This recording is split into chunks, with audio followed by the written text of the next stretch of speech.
Un meurtre tragique. Entre amis, l'histoire d'une amitié brisée au Caire. Le Caire, une ville animée où se croisent des millions d'histoires humaines, a récemment été le théâtre d'un drame sans précédent. Une tragédie déchirante, non seulement pour les familles impliquées, mais pour l'ensemble du pays, a eu lieu dans un quartier ordinaire de la capitale égyptienne. Un crime d'une violence inouïe a pris place entre deux jeunes hommes qui autrefois étaient des amis inséparables. Ce qui semblait être une relation pleine de promesses s'est rapidement transformé en un cauchemar. Il ne s'agissait pas seulement de la fin d'une vie, mais aussi de la dévastation d'une amitié qui s'est progressivement détériorée sous le poids de la jalousie, des frustrations accumulées et des non-dits. Cette histoire bouleversante soulève des questions sur les relations humaines, les dangers de la rivalité et la fragilité des jeunes esprits face aux tourments de la vie moderne. Chapitre 1. Les premiers pas d'amitié. Ahmed et Mohamed étaient amis depuis l'enfance. Ils se connaissaient depuis des années et partagèrent de nombreux souvenirs ensemble. Ils vivaient dans le même quartier et fréquentaient de la même école. Ahmed, charismatique et toujours souriant, était le centre d'attention partout où il allait.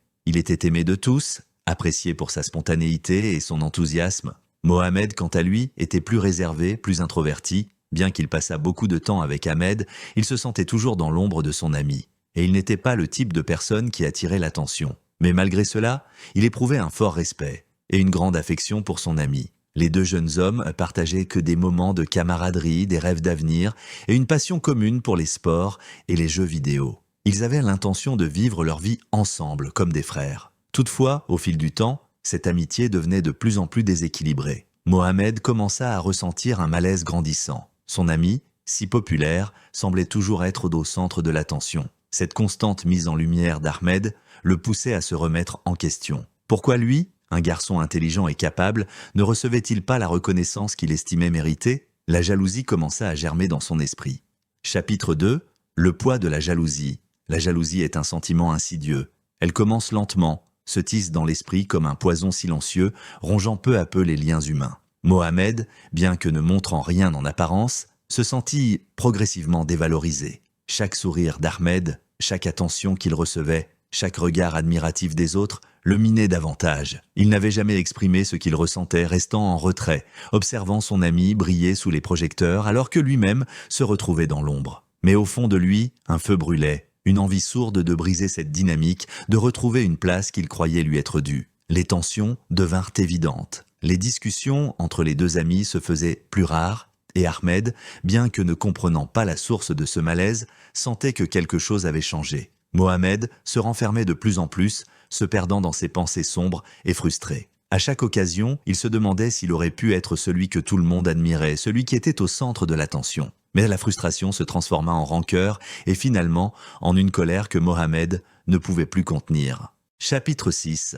La découverte du corps, quelques jours après la disparition d'Ahmed, un voisin inquiet des bruits étranges venant de la maison de Mohamed alerta les autorités. La police arriva rapidement sur les lieux et commença à fouiller la maison. Après plusieurs heures de recherche, les enquêteurs mirent la main sur un indice crucial. Dans la salle de bain de Mohamed, un sol avait été récemment recouvert de ciment. En enlevant la couche de ciment, ils découvrirent le corps d'Ahmed, dissimulé sous le béton, dans une position déplorable. C'était une scène macabre, un crime effroyable qui laissait tout le monde abasourdi. Chapitre 7. L'interrogatoire. L'arrestation de Mohamed se fit dans l'heure suivant la découverte du corps. Il fut emmené au poste de police où les interrogatoires débutèrent immédiatement. Initialement, Mohamed nia toute implication dans la disparition de son ami, mais sous pression, il finit par avouer son crime. Il expliqua que la jalousie et la frustration accumulées au fil des années l'avaient poussé à commettre l'irréparable. Ce n'était pas un acte prémédité, mais une explosion incontrôlable de colère. Une décision qu'il avait prise sur le moment. Chapitre 8.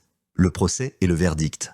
Le procès de Mohamed fut un événement national. Le public était choqué par la brutalité de l'acte et l'ampleur de la trahison. Le tribunal examina les éléments du dossier, les témoignages des proches d'Ahmed, ainsi que l'histoire de la relation entre les deux jeunes hommes. Mohamed fut reconnu coupable de meurtre et condamné à la réclusion criminelle à perpétuité. Chapitre 9.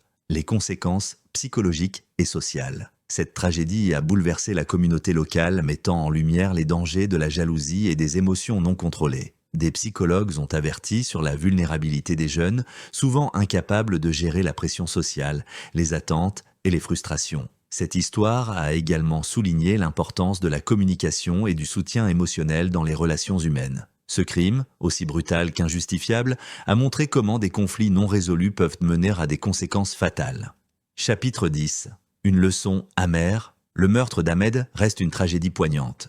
Pour sa famille, c'est une perte irréparable. Pour Mohamed, c'est une erreur qu'il devra porter toute sa vie. Les deux familles, ainsi que toute la communauté, devront faire face aux conséquences d'un acte insensé, né d'une rivalité toxique. Mais au-delà de l'histoire de ce crime particulier, il s'agit d'une leçon amère sur la nécessité de comprendre et de gérer ses émotions, de communiquer ouvertement et de ne pas laisser les frustrations se transformer en haine. Dans une époque où les jeunes sont souvent confrontés à une pression sociale immense, cette tragédie est un rappel brutal des dangers d'une vie marquée par la compétition incessante et l'envie.